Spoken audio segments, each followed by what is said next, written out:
ఈ రోజుల్లో మనందరి జీవితాల్లో ఒత్తిడి అనేది కామన్ అయిపోయింది కదా. కానీ దీన్ని ఎదుర్కోవడానికి కొన్ని సింపుల్ పాతకాలపు పద్ధతులున్నాయి.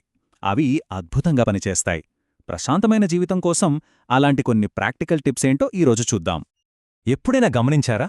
మనసులో ఎక్కడో ఒక చిన్న చింత మొదలవుతుంది. అంతే, చూస్తుండగానే అది పెద్ద తుఫాన్లా మారిపోయి మన ప్రశాంతతను మొత్తం లాగేస్తుంది. దీన్నే స్నోబాల్ ఎఫెక్ట్ అంటారన్నమాట.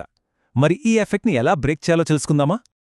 సరే, మొదటి భాగమేంటంటే మన అంతర్గత ప్రపంచాన్ని మన కంట్రోల్లోకి తెచ్చుకోవటం. ఎందుకంటే అసలైన ప్రశాంతత అనేది బయటనుంచి రాదు, అది మన లోపల నుంచే మొదలవ్వాలి. ఒక చిన్న ఉదాహరణ చూద్దాం. అయ్యో, లేటైపోతోంది అనే ఒక ఆలోచన వస్తోంది. దాన్ని అక్కడే ఆపకపోతే నెక్స్ట్ ఏమవుతుంది? మా బాస్ తిడతారేమో, నా జాబ్ పోతుందేమో, ఇలా ఒకదాని తర్వాత ఒకటి ఆందోళనలు పెరిగిపోతూ ఉంటాయి. చూసారా? ఆ మొదటి ఆలోచన దగ్గరే మనం అలర్ట్ అవ్వాలన్నమాట. అదే ఇక్కడ అసలైన ట్రిక్. చూడండి, మన ఆలోచనలే మన రియాలిటీని క్రియేట్ చేస్తాయి. నాకు పబ్లిక్ స్పీకింగ్ రాదు అని పదే పదే అనుకుంటూ ఉంటే అదే నిజమైపోతుంది. దానికి బదులుగా నేను నా స్పీకింగ్ స్కిల్స్ని ఇంప్రూవ్ చేసుకోగలను అనుకుంటే అక్కడే గదా అసలు మార్పు మొదలయ్యేది. సో మనకు మనమే గీసుకున్న ఆ గీతల్ని చెరిపేయాలి. అదే ప్రశాంతత వైపు వేసే ఫస్ట్ స్టెప్. ఇది కొంచెం లోతైన విషయం. గాజు గ్లాస్ అప్పటికే పగిలిపోయింది అనుకోమంటున్నారు. ఏంటి దీనర్థం అంటే, ఏదీ శాశ్వతం కాదు అనే నిజాన్ని యాక్సెప్ట్ చేయడం. మనకు ఇష్టమైనవి ఏదో ఒకరోజు పోతాయని తెలిస్తే అవి మనతో ఉన్నప్పుడు వాటిని ఇంకా ఎక్కువగా ప్రేమిస్తాం, ఆస్వాదిస్తాం. అప్పుడు భవిష్యత్తు గురించి భయం కూడా తగ్గుతుంది కదా. ఇది ఒక సూపర్ పవర్ఫుల్ టూల్. మనల్ని ఏదైనా చిన్న విషయం తెగ ఇబ్బంది పెడుతుందనుకోండి, అప్పుడు మనల్ని మనం ఈ ప్రశ్న వేసుకోవాలి. సరే, ఇది ఏడాది తర్వాత కూడా ఇంతే ఇంపార్టెంట్గా ఉంటుందా? చాలాసార్లు జవాబు కాదు అనే వస్తుంది. అప్పుడు ఆటోమేటిక్గా మన పర్స్పెక్టివ్ మారిపోతుంది. ఏది పెద్ద సమస్యో ఏది చిన్నదో తెలిసిపోతుంది. ఓకే, ఇప్పుడు రెండో భాగానికి వద్దాం. ఇతరులతో మన సంబంధాలు. మన లోపల ప్రశాంతంగా ఉంటే అది మన రిలేషన్షిప్స్పై ఎలాంటి పాజిటివ్ ఎఫెక్ట్ చూపిస్తుందో చూద్దాం. ఇది చాలా ముఖ్యమైన సూత్రం. గెలవడం కన్నా దయగా ఉండటాన్ని ఎంచుకోవడం. చాలాసార్లు డిస్కషన్స్లో మనం రైట్ అని ప్రూవ్ చేసుకోవాలని చూస్తాం.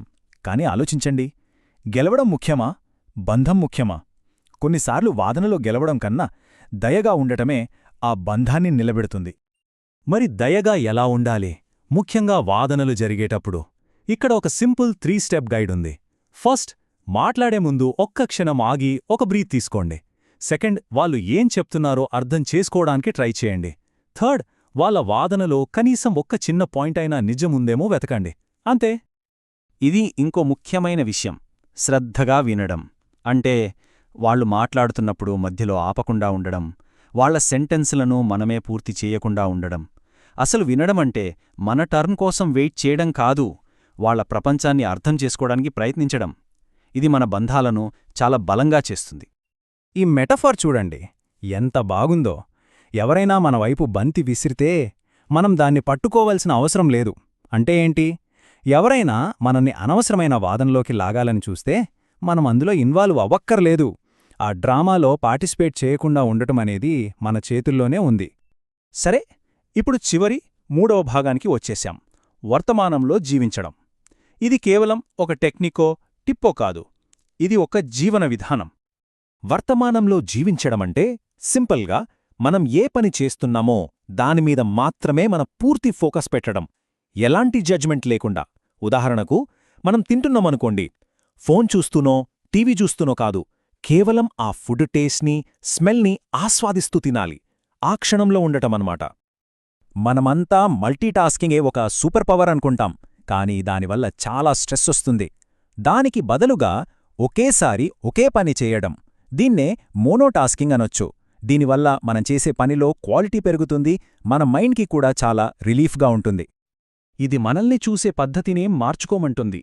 సాధారణ విషయాలలో అసాధారణత్వాన్ని వెతకండి. అంటే ప్రతిరోజూ చూసే సూర్యాస్తమయంలోని అద్భుతమైన రంగులు, ఉదయాన్నే తాగే కాఫీలోని ఆ టేస్ట్, ఇలాంటి చిన్న చిన్న విషయాల్లోనే ఆనందాన్ని, అందాన్ని కనుక్కోవడం. సో మనం ఇప్పటిదాకా చూసిన 3 మూలస్తంభాలేంటంటే, 1.